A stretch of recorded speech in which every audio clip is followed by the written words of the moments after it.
Welcome to my online class.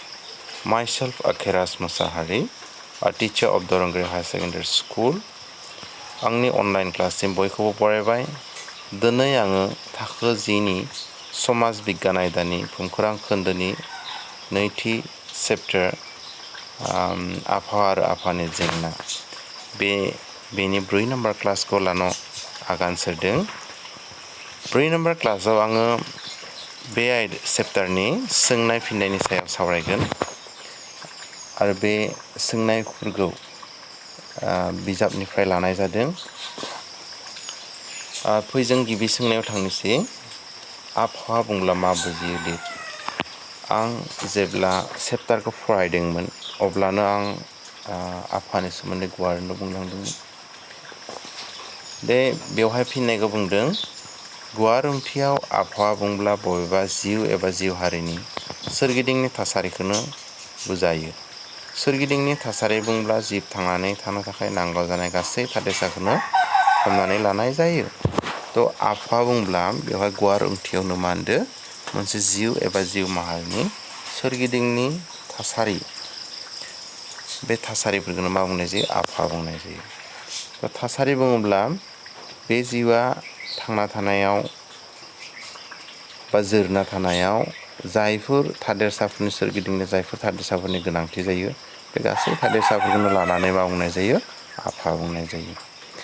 बेनि अनगायैबो भुमखौराङारि नोजोरजों जेब्लानाखि आनजादाव नोंसोरनि फैयो भुमखौराङारि नोजोरजों, भुमखौराङारि नोजोरजों आबहावानि ओंथिया मा बुङोब्ला जों लिरनांगोन। भुमखौराङारि नोजोरजों बुहुम बिखुङाव थानाय हा मण्डल, दै मण्डल, बार मण्डल आरो जिब मण्डल, बे मोनब्रै मण्डलनि थादेरसाफोरनि गावजों गाव सोमोन्दोनि गेजेराव जा मोनसे थासारि सोमजियो, बे थासारिखौनो मा बुंनाय जायो? आबहावा बुंनाय जायो। बेबायदि लिरनांगोन भुमखौराङारि नोजोरनि बाथ्राखौ। जों थांनोसै 2 नम्बर सोंनायाव। आबहावानि माखासे जिबारि आरो जिबारि नङि थादेरसानि खोथा मख'। बेयावहाय बाय'टिक आरो एबाय'टिक बे मोननै थादेरसानि सोमोन्दै सोंदों। जिबारि थादेरसाफोर जायफोरा जिब दङ, जेरै बिफां लाइफां, मानसि, जिब जुनार, दैयारि जिबफोर, थामहिनबा नाफोर, उन्दैनिख्रुइ उन्दैसिन जिब थामहिनबा बेक्टेरियाफोर। बुहुम बिखुङाव थानाय जायफोर जिब, बे गासै जिबफोरखौनो मा बुंनाय जायो? जेफोर जिउ गोनां बेफोरखौनो मा बुंनाय जायो? जिबारि थादेरसाफोर बुंनाय जायो। जिबारि नङै थादेरसाफोरा जेरैबायदि जायफोरा लोरसोर गैयै, जेरैबायदि हा, दै, बार, अन्थाइ, बाला बायदि बायदि। बेफोरा जिउ गैयै थादेरसा। थांनि जोङो 3 नम्बर सोंनायाव। हा मण्डल होनोब्ला मा मिथियो लिर। हा मण्डलनि बाथ्रा बुंदों जों बेवहाय सोंदों। हा मण्डलनि सायाव जोङो गुवारैनो सावरायदों। हा मण्डल बुङोब्ला मा मिथियो जोङो? अन्थाइ, बाला, हा, मणि बायदिजों दाजानाय बुहुमनि सा बाहागोखौनो हा मण्डल बुंनाय जायो। बे हा मण्डला बुहुमनि हादरमा माखासेखौ सरजाबनानै लादों। बियो बुहुम बिखुंनि 29% बेंनानै दं। हा मण्डलावनो हाजो हाला, जौयेन, हायेन, दैमा सेरफां, बोरिमा ओनसोल नुनो मोनो। दानिया बुहुम बिखुङाव जायफोर हाजों दानाय ओनसोल, बे गासैखौनो मा बुंनाय जायो? हा मण्डल बुंनाय जायो। जोंनि बुहुम बिखुङाव थानाय हा बाहागोखौ गुबुन गुबुन हादरमायाव राननाय जादों। बेखायनो गासै हादरमाफ्रानो हा मण्डलनि सिङाव गोलैदों आरो बे हा मण्डला बुहुम बिखुङाव 29% बेंनानै दङ। हा मण्डलावनो जों गुबुन गुबुन महरनि हा दाथाय नुनो मोनो, जेरैबायदि हाजो हाला, जौयेन, हायेन, दैमा सेरफां, बोरिमा ओनसोल। थांनि जोङो हा मण्डलनि सावगारि। आं हा मण्डलनि सावगारिखौ बे दिन्थिदों। बेवहाय दङ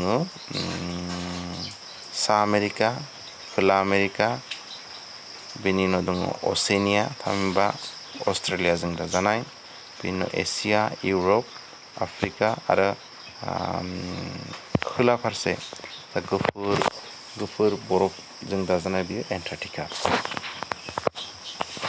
4 नम्बर सोंनाया थांनाय जोङो। दै मण्डलनि गेजेराव मा मा गोलैयो लिर। दानिया जाहैबाय दै मण्डलनि सिङाव बबे बबे गोलैयो बिनि सायाव सिङाव लिरना होदों। बुहुम बिखुंनि दै बाहागोजों आवग्रिनानै थानाय बाहागोखौनो दै मण्डल बुंनाय जायो। दै मण्डलनि गेजेराव लैथोमा, लैथो, बिलो, दैमा दैसा बायदि दैजों आबुं ओनसोलफोरा गोलैयो। थामहिनबा दै मण्डलाव मा होनो बुहुम बिखुंनि जायफोर ओनसोला दैजों आवग्रिना थानाय बे गासैखौनो मा बुंनाय जायो दै मण्डल बुंनाय जायो। दै मण्डलनि सिङाव गाहायै लैथोमा जेरैबायदि जोंनि मोनबा लैथोमा दङ आं बुंबाय नोंसोरनाव लैथोमाफोरा मा मामोन प्रसान्त लैथोमा, आटलान्टिक लैथोमा, भारत लैथोमा, बिनि उनाव दङ सा लैथोमा आरो खोला लैथोमा। बे गासै लैथोमाफ्रा जोंनि दै मण्डलनि सिङाव गोलैयो। बिनि उनाव लैथो गोबां लैथो दङ आरब लैथो, बंग'ब लैथो ना बेफोरबायदि उन्दै उन्दै लैथोफोरा बिनि उनाव बिलो दङ जोंनि गोबां बिलो दङ बे बिलोफ्रा दैमा दैसा गिदिर गिदिर दैमा दैसा गासैबो दै बाहागो जों आबुं ओनसोलफ्रानो दै मण्डलनि सिङाव गोलैयो। दानिया जोङो थांनोसै 5 नाम्बार सोंनायाव बार मण्डला माजों दाजानाय लिर। दानिया बार मण्डला माजों दाजानायनो बिनि सोमोन्दै लिरनो होदों। बार मण्डला गाहायै अक्सिजेन, नाइट्रजेन, हाइड्रजेन, कार्बन डाइ अक्साइड, आर्गन बायदि गेसजों दाजानाय। बियो बुहुम बिखुंनिफ्राय गोजौ फारसे 10,000 किल'मिटार गोजौसिमहालागै गोसारना दङ। दानिया मा होनदों आं फिननायखौ एसे सोंथाबनो होदों बेवहाय बार मण्डला गाहायै मा होनो गुबुन गुबुन गेसफोरजों दाजानाय जेरैबायदि अक्सिजेन, नाइट्रजेन, कार्बन डाइ अक्साइड, हाइड्रजेन, आर्गन एरिबायदि गेसफोरजों दाजानाय। बेनि अनगायैबो बार मण्डलाव हाद्रि बाला, दै खफ' बेफोरबो थायो। नोंसोर जेब्ला फिननाय लिरगोन अब्ला हाद्रि बाला आरो दै खफ'खौ सरजाबना होनोबो हागोन नोंसोरो।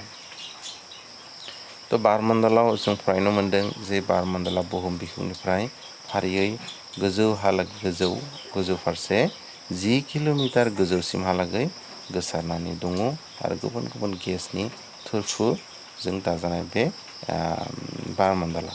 आरो जों फरायनोबो मोनदों जे बे बार मण्डला माखासे गेसनि दाथाय आरो महरखौ लानानै बेवहाय माखासे थोरफोआवबो राननाय जादों। जोङो 6 नाम्बार सोंनायाव थांनोसै जिब मण्डलनि गोसारथिखौ लिर। दानिया जिब मण्डल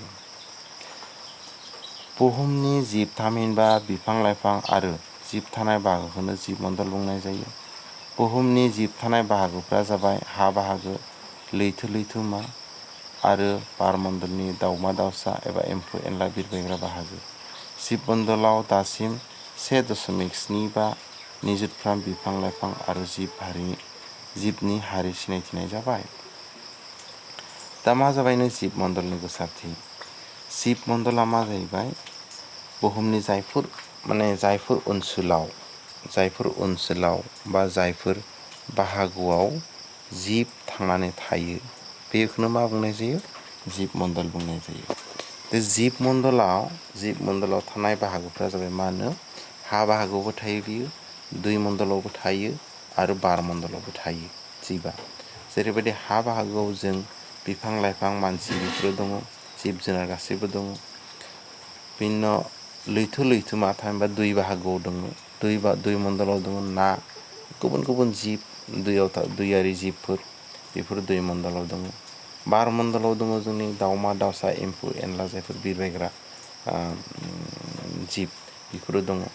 गासै बार मण्डलाबो, दै मण्डलाबो, हा मण्डलाबो बे मोनथाम मण्डलावबो जिब थांना थानो थाखाय बे मोनथाम मण्डलनि जायफोर बाहागोआव जिब थायो बेखौनो जिब मण्डल हमना लानाय जायो। बुहुमावनो दासिम 1.75 निजुत बिफां लाइफां आरो जिब माहारि गुबुन गुबुन जिब माहारि सिनायथिनाय जाबाय। आयदाखौ फरायनायावबो निश्चय बेखौ मोनबोदों। दानिया जों थांनोसै 7 नाम्बार सोंनायाव आबहावा सोलाय सोलोनि गाहाय जाहोग्राफोरखौ मख'। दानिया जोङो जेंनानि फारसे थांनोसै। बे आबहावा जोंनि दा बुहुमनि जा आबहावा बे आबहावाखौ सोलाय सोलो जाहोनायाव बबे जाहोग्राफोरा माने मदद होयो बा हेफाजाब होयो मानि थाखाय दिनै बुहुमनि आबहावाया सोलाय सोलो जानो हमदों। बे माखासे जाहोग्राफोरा जाहैबाय आबहावा सोलाय सोलोनि गाहाय जाहोग्राफोरा जाबाय सुबुं अनजिमा बांनाय, दारिमिन फसंनाय, नोगोर दानाय आरो हान्थामेला रोगाथाय राहा बांनाय। मिथिबायना? आं बेफोरनि सोमोन्दै आयदायाव गुवारनो सावरायदों।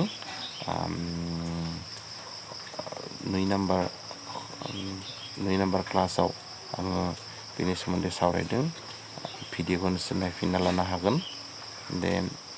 सुबुं अनजिमा बांनाया माबादि जोंनि आबहावाखौ सोलाय सोलो खालामो, दारिमिन फसंनाया, नोगोर दानाया आरो हान्थामेला रोगाथाय राहा बांनाया माबादि माने जोंनि आबहावाखौ सोलाय सोलो खालामनाया जाहोग्रा महरै खामानि मावो बेनि सोमोन्दै खेबसे नायफिनना लानो हागोन नोंसोरो। अनजाथाव फरायसा फरायसुलि आरो फंबाय बिनानावमोन, आंनि दिनै 4 नाम्बार क्लासखौ